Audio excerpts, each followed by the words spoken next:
কোরআনের পরে সবচেয়ে বিশুদ্ধ কিতাব সহিহ বুখারী। এই ব্যাপারে উলামায়ে কেরামের ইজমা, ঐক্যমত। ইমাম বুখারী রাহমাতুল্লাহি আলাইহি কিতাবের সূচনা করেছেন।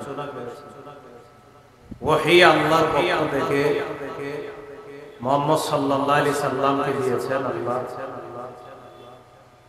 সমস্ত জ্ঞান যেখানে গিয়ে শেষ হয়ে যাবে, মানুষের যে জ্ঞান আছে, মানুষ আবিষ্কার করেছে বিভিন্ন জ্ঞান বিদ্যা, সেটা অঙ্ক বলেন, ইংরেজি বলেন, আরো যা যা, এগুলো একটা পর্যায়ে গিয়ে শেষ। কিন্তু ওহী এটার একদম ধারাবাহিকতা আল্লাহ পর্যন্ত গিয়ে পৌঁছে। এই জন্য ইমাম বুখারী রাহমাতুল্লাহি আলাইহি ওহী দিয়ে কিতাব শুরু করেছেন। সর্বপ্রথম যে হাদিসটা এসেছে ওমর ইবনুল খাত্তাব রাদিয়াল্লাহু তাআলা আনহুর বর্ণনা, ইন্নামাল আমালু বিন্নিয়াত, আমলের প্রতিদান নির্ভর করে নিয়তের উপর। ইন্নামাল আমালু, আমল সমূহ, তুসাবু বিন্নিয়াত, এটার সওয়াব দেওয়া হবে নিয়তের সাথে। নিয়ত দ্বারা উদ্দেশ্য বিশুদ্ধ নিয়ত। এখানে রাসূলুল্লাহ সাল্লাল্লাহু আলাইহি সাল্লাম বলেছে আমাল, আমলের প্রতিদান। মানুষ আমল করে অঙ্গ প্রত্যঙ্গ দিয়ে।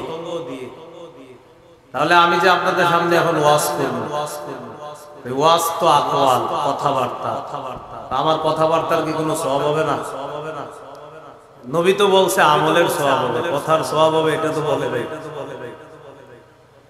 নবী বলেছেন আমলের সওয়াব হবে নিয়তের সাথে, আকওয়ালের সওয়াব হবে নিয়তের সাথে, এটা তো বলে নাই।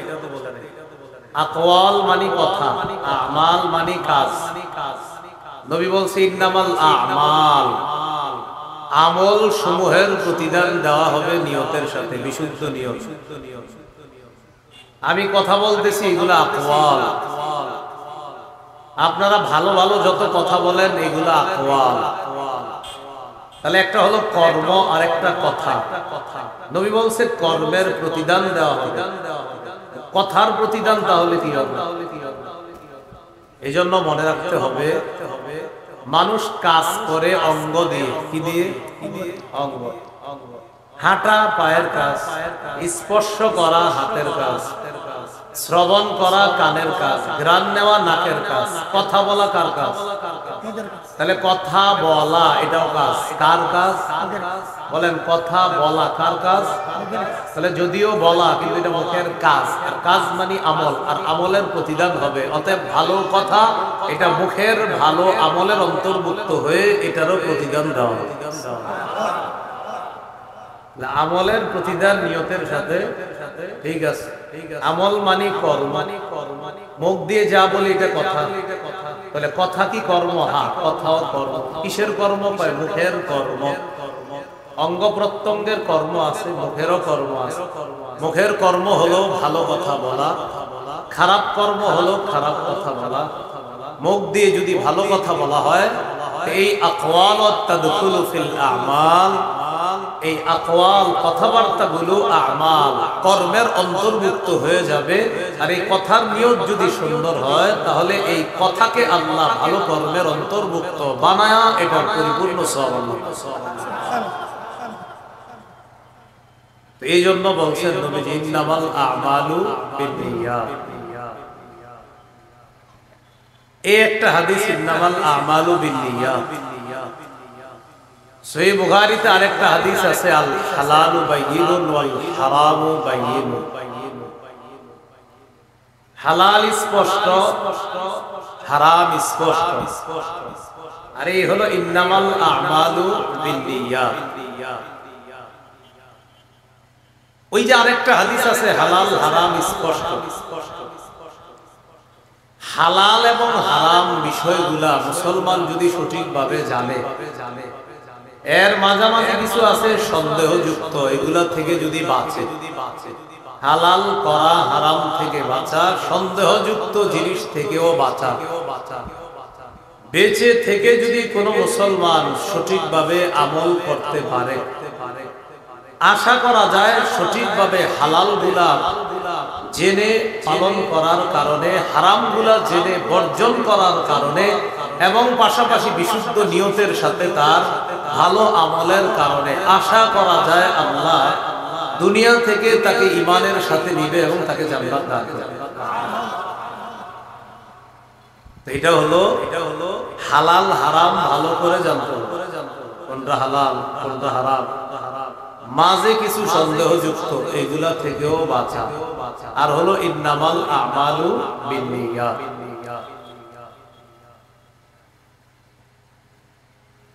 বুখারীর শুরু হাদিস আর শেষ হাদিস, দোনো হাদিসের বর্ণনার সূত্রের মধ্যে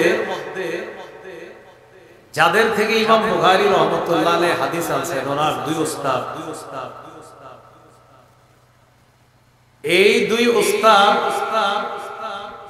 দোনো উস্তাদের নামের মধ্যে হামদ আছে, হামিম দাল, প্রশংসা। একজন হলো আহমদ আর একজন হুমায়দি।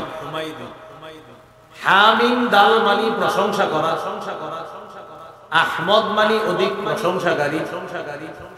শুরু হাদিসের সনদের মধ্যে ওনার এমন উস্তাদ আছে যে উস্তাদের নামের অর্থের মধ্যে আল্লাহর প্রশংসা।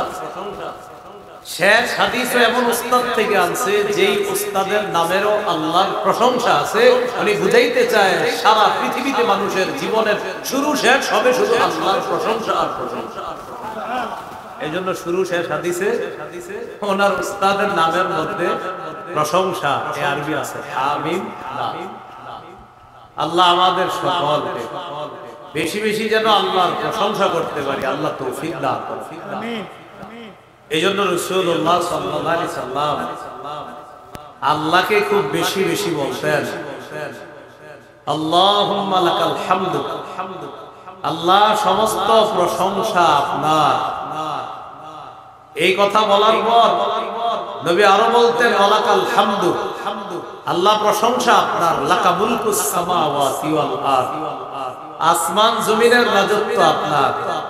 এরপরে বলতেন ওয়ালাকাল হামদু, আল্লাহ প্রশংসা আপনার, আনতা নূরুস সামাওয়াতি ওয়াল আরদ, আসমান জমিনের নূর আপনি। এরপরে বলতেন ওয়ালাকাল হামদু, আনতা মালিকুস সামাওয়াতি ওয়াল আরদি ওয়া মান ফিহিন্না, আল্লাহ প্রশংসা আপনার, আপনি আসমান জমিন আর এর মাঝে যা কিছু আছে এই সব কিছুর মালিক বাদশা আপনি। এরপর বলতেন ওয়ালাকাল হামদু, প্রশংসা আপনার। এটা বলার পর বলতেন ওয়া কাউলুকাল হক, আপনার কথা সত্য, ওয়া ওয়াদুকাল হক, আপনার ওয়াদা সত্য, ওয়াল জান্নাতু হাক্কুন, জান্নাত সত্য, ওয়ান নারু হাক্কুন, জাহান্নাম সত্য, ওয়ান নাবিয়্যুনা হাক্কুন, নবীরা সত্য, ওয়া মুহাম্মাদুন সাল্লাল্লাহু আলাইহি ওয়াসাল্লাম হাক্কুন, মুহাম্মদ সাল্লাল্লাহু আলাইহি সাল্লাম সত্য। এটা বলে বলতেন আল্লাহুম্মা, হে আল্লাহ, ইলাইকা আনাতু, আমি আপনার দিকে ঝুঁকলাম, ওয়া বিকা আমানতু, আপনার প্রতি ঈমান আনলাম, ওয়া বিকা খাসামতু, আমার যা কিছু মামলা মুকদ্দমা সব আপনার কাছে পেশ করলাম। এইভাবে নবী আল্লাহর প্রশংসা করতেন।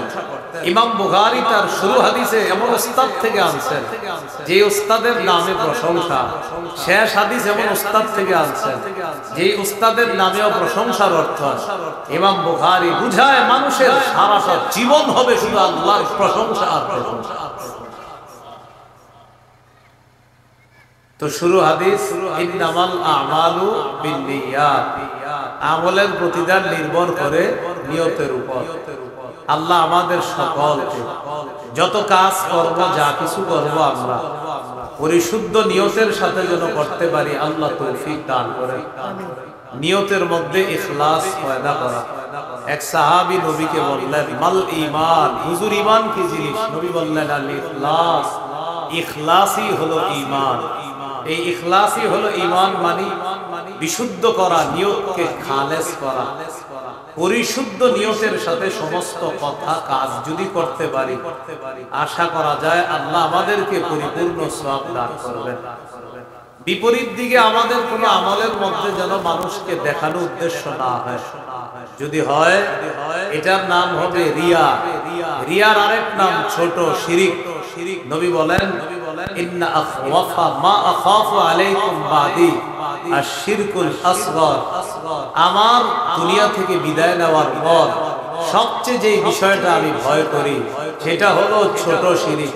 সাহাবীগণ বললেন ওমা শিরকুল আসগর, ছোট শিরিক কি? নবী বললেন আর রিয়া, লোক দেখানো ইবাদত।